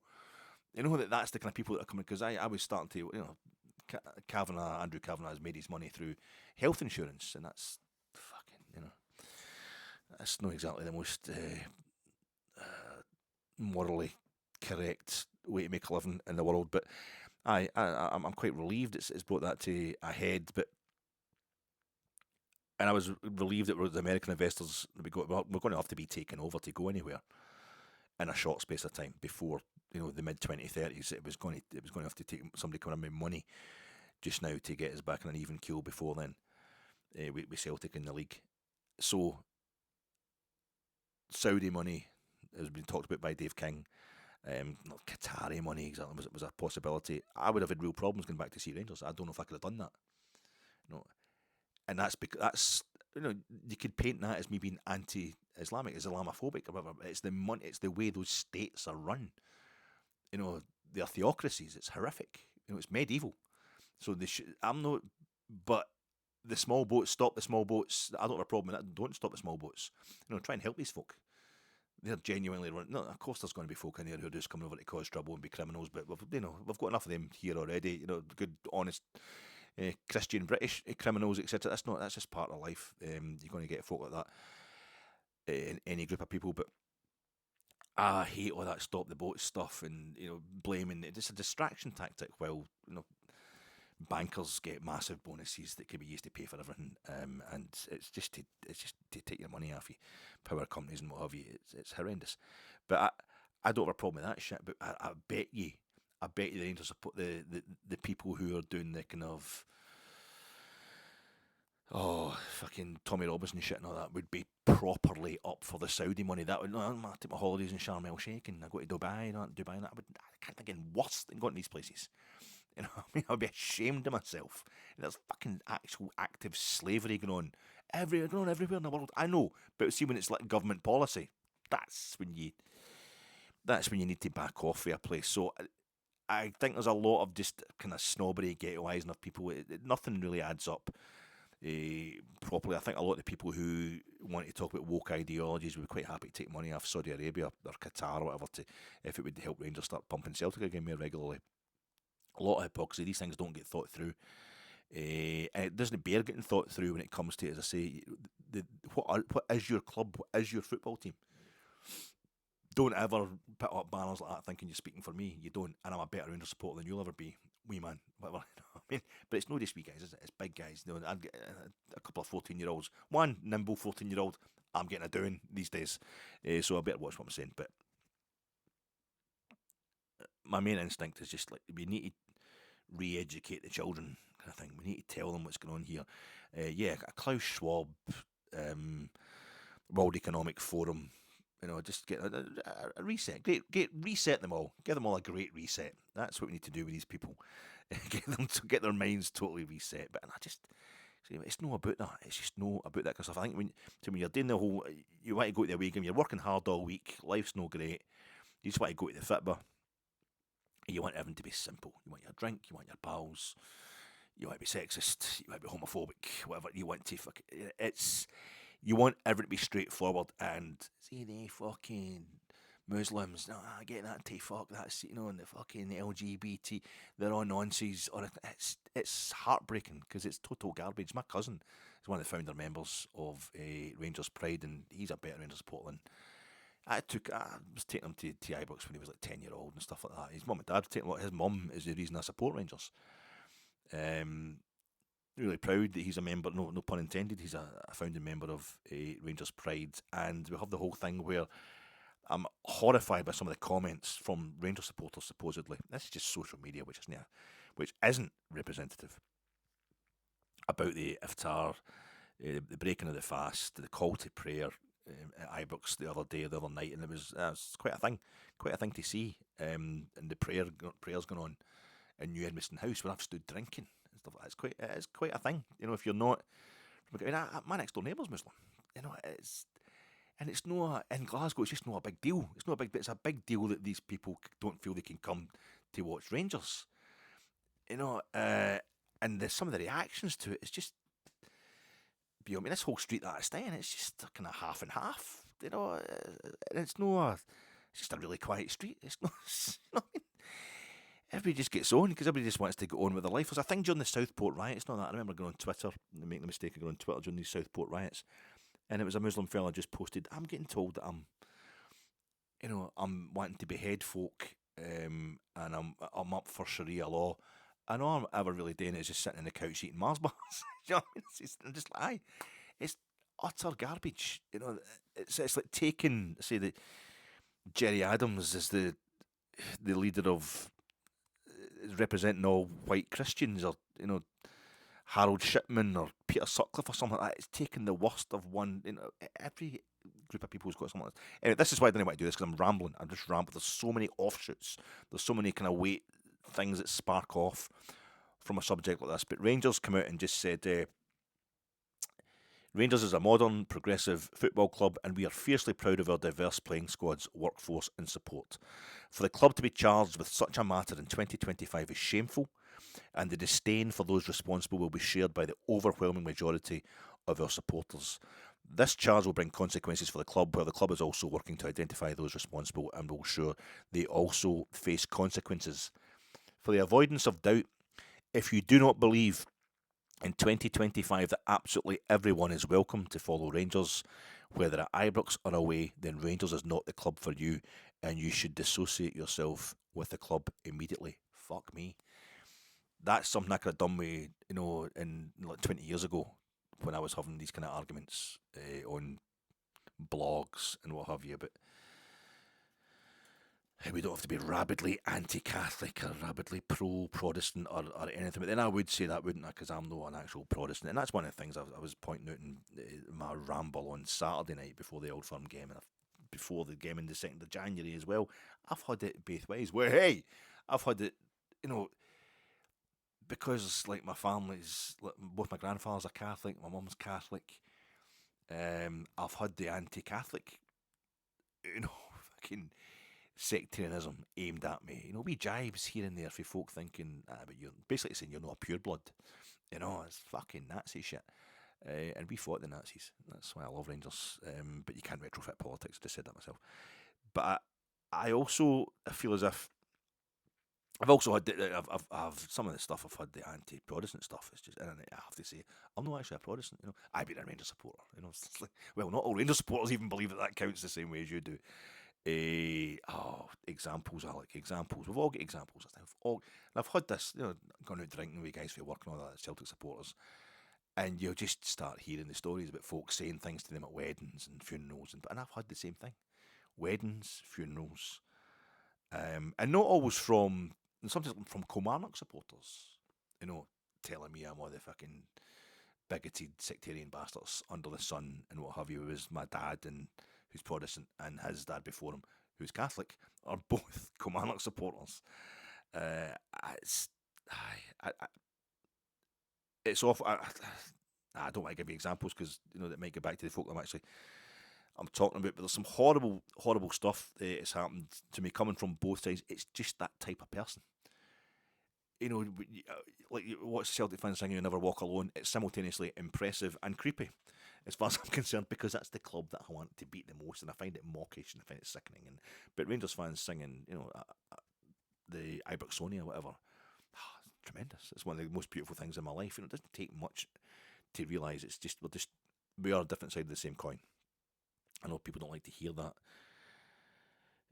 and prove me wrong, but I'm not. The whole thing about you don't have any place at Ibrox if you feel this kind of stuff. I'm afraid this is right across society just now. People feeling the Tommy Robinson, Nigel Farage pish is making them feel politically active. It's making them. It's engaging with them. It speaks to them. And we all know that there's people that we love with all our hearts who are racist as fuck. And I'm talking to people in every community here. Islamic people who fucking hate the Jews, and who hate the likes of me, big fat white guys. And there's plenty of white Islamic people as well. It's just all a big mess. To completely write people off is the very thing that we're trying to fight against. So we should get around these boys in some way. We offer some sort of programme. I don't know. Just if you find out, we're going to find out who's responsible, make sure they're punished and all that. Don't be. I would say don't even take away their season tickets. Don't name them publicly. It's not going to do any good. Just make folk more bitter. I just love that it's. What did it actually mean? What did it mean? Well, why are you making a banner? Why are you making a banner if you don't know what it actually means? We know what it meant. It meant basically we hate Muslims. We hate. I don't know if it hates Jews as well. We definitely hate some. We're pretty pro-Israel, I would say, as a support, and that's good because I think I've grown up my whole life I've been kind of obsessed with the stuff that happened to the Jews. I've probably read far too much about it and what have you, and I find I cannot. So that's me. I'm totally anti the Holocaust, and yet I'm not speaking out against what's happening in Palestine. But that's down to Hamas. Well, it doesn't matter because people are still dying. It's not their fault that Hamas is in control. Aye, they should rise up against them. It's easy for you. It's just never bloody ending. Life is just complex, and we go to the football to make it simple. And this is one of the wrong ways in which folk have tried to make it too simple by saying this is what we are as a support. We're having an iftar there. There's plenty of Islamic people would have an absolute nightmare with my cousin being in Rangers Pride. They don't have a lot of time for people who know the one and only sexual orientation that seems to be allowed for some religions. It's no straightforward. It's not. My favourite though is I saw it when Tav did his thing for the club for Black History Month. When's White History Month? It's every fucking day, mate. All the time. You're in Britain. I think was it 7% of the country are white Christian. It's not. You might be in an area where there's a lot of people of a different religion or different colour, but Christ Almighty. And then we go, Christ Almighty. I don't believe in God. I find all religion creepy. That's the thing I need to get around to saying. I find all religion creepy, but I find it all totally understandable because look at what football means to me. The idea of going somewhere we can just believe in something blindly. We go to the football and we believe that everybody that's wearing the same scarf as us is, thinking the same way as us, and we all know at the same time that it's completely true. I see more fights between Rangers supporters, and it'll be the same for a Celtic fan. And wherever you go to watch your football, you will see more fights between fans of your own club than you will ever see fights against opposition clubs, because we just fall out about everything. People just fall out about everything, and we all fall out about the way we think we should support our team, and this is one of those moments. But because we are on the same side, we should just say, get a hold of these boys. I don't think you should be telling them to never come back to support Rangers, but they should know that Rangers are never going to be like that. That's not what we're about. We're not about. It's a social construct, Everything, all our tastes, music, film, TV, books, and all that. It's fashion. We all think, and especially with football clubs, we all think we're individual. We all feel a bit in a really individual way. But it's just fed to us. We don't have any real independence of mind. So it's. Matthew Weiner doesn't. Was it $3 million an episode? I think it cost to make Mad Men. He did that just for you. He made 92 episodes at $3 million an episode, just for you. Just for you, one person. No, it's because everybody thinks the same. There's millions of people love Mad Men, or whatever TV show it is we're into, whatever football team we're into, whatever music we're into. It means a lot to be so personal. It does. It can be still so personal to you, but it's so personal to millions of other folk as well. They might feel about it in a slightly different way. I actually scribbled down some stuff here because my thoughts, as you can hear on this thing, were so messy. But I think that the thing for me is it comes back to this question that I've been scared to say out loud on these podcasts. What are Rangers? What are we? Essentially? And it's a never-changing thing. Say like Celtic fans, I might, you're watching Celtic. We hate them because they're a Catholic club. You're not watching 60,000 fundamentalist Catholics. You're not watching a bunch, like 30,000 guys that are ready to go to the seminary and, 10,000 lassies that are ready to get into a nunnery. That's not what's happening. They just happen to have been born. They went to a certain school. The same as the rest of us did. You're telling them that they should change what they were born into. It should do a total retrospective in their life and completely. It doesn't happen like that. It doesn't work like that. These folk aren't all going about going, right, the Pope and stuff. They're just thinking, they'll sing stuff about the Pope and a lot of folk in there will totally believe and go to Mass and stuff like that and what have you, and a lot of folk will go to Mass and don't believe, but same as we've got folk who, I love the Queen. I loved her. I thought the Queen was great. I never fucking met her. I think I saw her like 3 times. Twice through a car window that was going past quite quick, and once in presenting the Henri Deloney Trophy to Jurgen Klinsmann right across the other side of Wembley. sort of, but I just, oh, the Queen, she sets a standard. She's brilliant. I love the Queen. The royal family, she's just total exploiters. If you want to interpret the royal family in a particular way, just horrific. They're an ongoing hate crime. Just total subjugation of the people. But I was right. I just always felt, oh, it's a Queen. I love the Queen. She makes me feel safe. Royal family, I stick up for it. I just totally keep it going. And yet I'm spouting all these so-called lefty politics and all that at the same time. I don't think everybody who's following Celtic is following Celtic. They're following a football team, because they're mates and all that. It's a community that they understand everybody. That they've all got a certain shared experience. And I wonder if Rangers. I think every football club, their identity is just loose enough that they can have people coming. They can attract a wide range of people who can find an aspect of that club that speaks to them. But they can also, that simultaneously offers up different ways that they can be hated by the fans of opposition clubs. And this works both ways for everybody, I think. We obviously are the most hated football club in the world, and we aren't. But, everybody, and I think a lot of the stuff that really gets to me, the thing that really annoys me more than anything else with the statement from Rangers, condemning that banner at the Fenerbahce game, and the Iftar, the breaking of the fast, and the call to prayer, and that being held at Ibrox to make the local Muslim community welcome. What really gets me is the replies on social media from Celtic fans who are shit scared of Rangers being anything other than a monstrously bigoted, hateful club. You just show me that you are far more hateful. It's like I've been in that kind of situation before, involved in conversations with people who just you support Rangers, that's fine. I don't have to make any effort in life. I don't have to read any books or join Amnesty or go and protest anything. I'm just, as long as I support my team that hates Rangers, then I am a bohemian. I'm an intellectual. I'm a human. I'm a humanitarian. I'm probably going to get a Nobel Peace Prize. Because I'm just not Rangers. You need to be, and it's funny how I'm so kind of democracy. The will of the people, just education, make sure everybody, compassion in real life.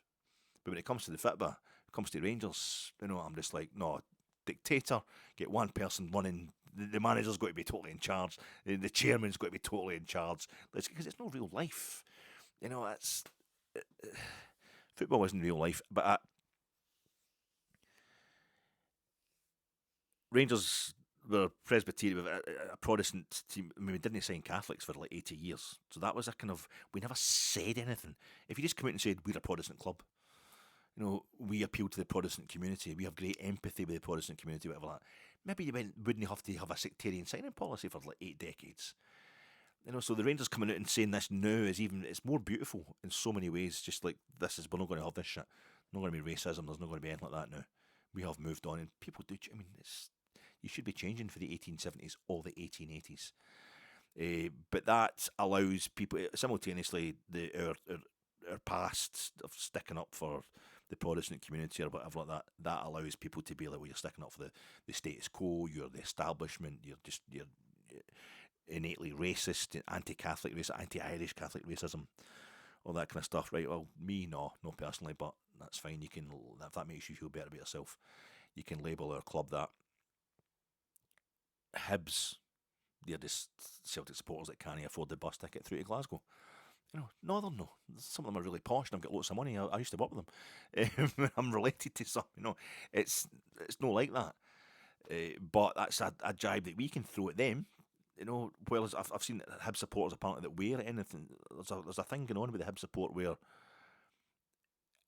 a lot of them, if they show any kind of actually pro-Ireland, pro-Republic of Ireland stuff going on, it's like, you're the dark. It's just the names Hibs were more about the kind of, the cheeky champions of Edinburgh, as opposed to the dour, staunch Jambos.